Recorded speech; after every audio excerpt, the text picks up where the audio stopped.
کبھی اپنے سوچا ہے کہ ایک ماں کے لیے سب سے بڑی جنگ کیا ہوتی ہے؟ کیا بھوک یا اپنے بچوں کو بھوکا دیکھنا؟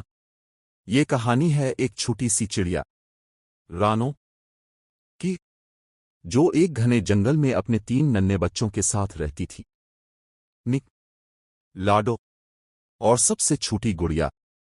جنگل میں سب پرندے خوبصورت اور بڑے بڑے گھونسلوں میں رہتے تھے۔ ہر طرف خوشحالی تھی، ہر کسی کے پاس کھانے کی کمی نہیں تھی۔ لیکن ایک طرف، ایک سوکھے سے درخت پر، رانو کا ٹوٹا پھوٹا سا گھونسلہ تھا، جہاں ہر دن ایک ہی کہانی تھی: بھوک، کمزوری اور خاموش آنسو۔ ماں، میرے پیٹ میں بہت درد ہو رہا ہے۔ ماں، ہم نے کل بھی کچھ نہیں کھایا۔ ماں، کیا ہم کبھی بھر پیٹ کھا سکیں گے؟ رانو کچھ نہیں کہتی تھی، بس اپنے بچوں کو سینے سے لگا لیتی تھی۔ لیکن اس کے دل کے اندر ہر لمحہ کچھ ٹوٹ رہا تھا۔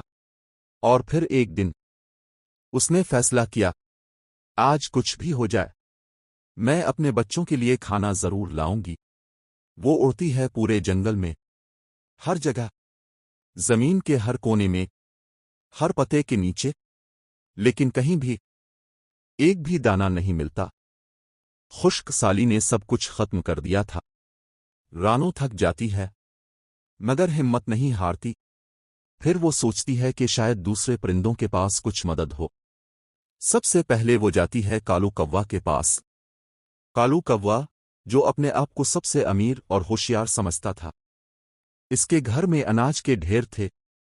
رانو عاجزی سے کہتی ہے، بھائی، میرے بچے کئی دن سے بھوکے ہیں، بس تھوڑا سا اناج دے دو، میں تمہاری بہت شکر گزار رہوں گی۔ کالو کوا اسے غور سے دیکھتا ہے اور پھر سخت لہجے میں جواب دیتا ہے، یہاں کوئی خیرات نہیں ملتی، چلو یہاں سے نکل جاؤ۔ رانو کی آنکھیں بھر آتی ہیں، مگر وہ پھر بھی ہار نہیں مانتی۔ وہ ٹنٹونی چڑیا کے پاس جاتی ہے، بہن، بس 2 دانے دے دو، میری گڑیا بہت کمزور ہو گئی ہے۔ ٹنٹونی بھی غصے میں کہتی ہے، ہم اپنے بچوں کا حصہ کاٹ کر تمہارے بچوں کو نہیں دے سکتے۔ ہر کسی کو اپنی قسمت خود کمانی پڑتی ہے۔ ایک ایک کر کے سب دروازے بند ہو جاتے ہیں۔ رانو مکمل طور پر ٹوٹ جاتی ہے اور خالی ہاتھ واپس جانے لگتی ہے۔ اسی وقت آسمان اچانک بدل جاتا ہے۔ کالے بادل تیز ہوا اور پھر زبردست بارش۔ جنگل جیسے رو رہا ہو۔ رانو کا کمزور گھونسلہ بارش میں اور بھی ٹوٹنے لگتا ہے۔ پانی اندر آنے لگتا ہے۔ یا اللہ، میں کہاں جاؤں؟ میرے بچے گھونسلے میں نک اور لاڈو سردی سے کانپ رہے ہوتے ہیں۔ اور پھر وہ لمحہ آتا ہے، گڑیا اچانک خاموش ہو جاتی ہے۔ گڑیا، بیٹا آنکھیں کھولو پلیز۔ رانو اسے ہلاتی ہے۔ اس کا جسم تپ رہا ہوتا ہے، شدید بخار ہوتا ہے۔ نہیں، یہ نہیں ہو سکتا۔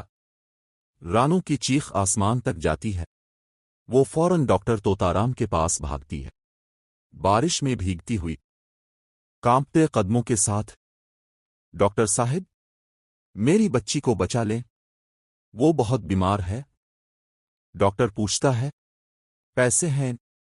رانو کی آواز ٹوٹ جاتی ہے، نہیں، میرے پاس کچھ بھی نہیں، نہ کھانا، نہ پیسے، بس میری بچی کو بچا لیں۔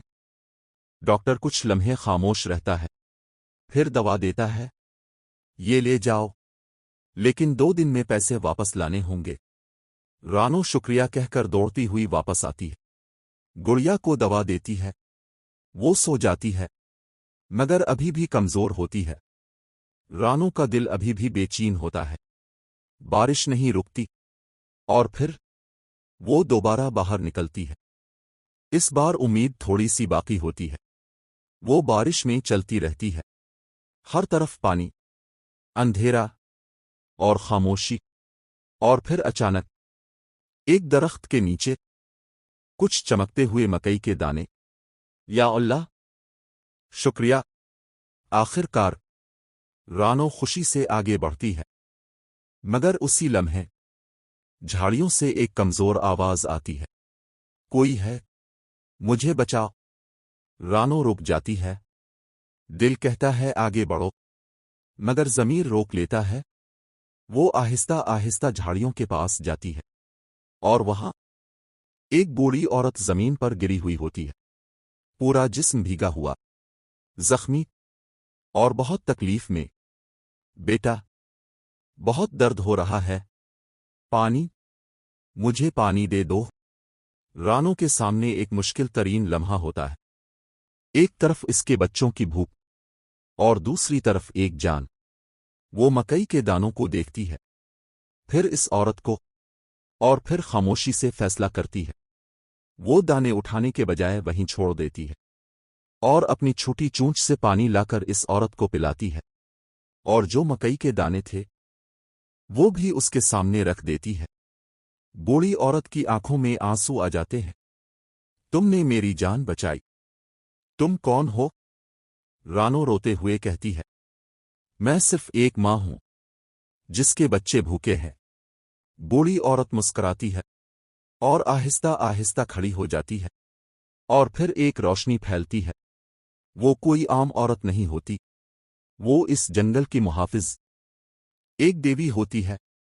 رانو، تم نے آج سب سے بڑا امتحان پاس کر لیا ہے۔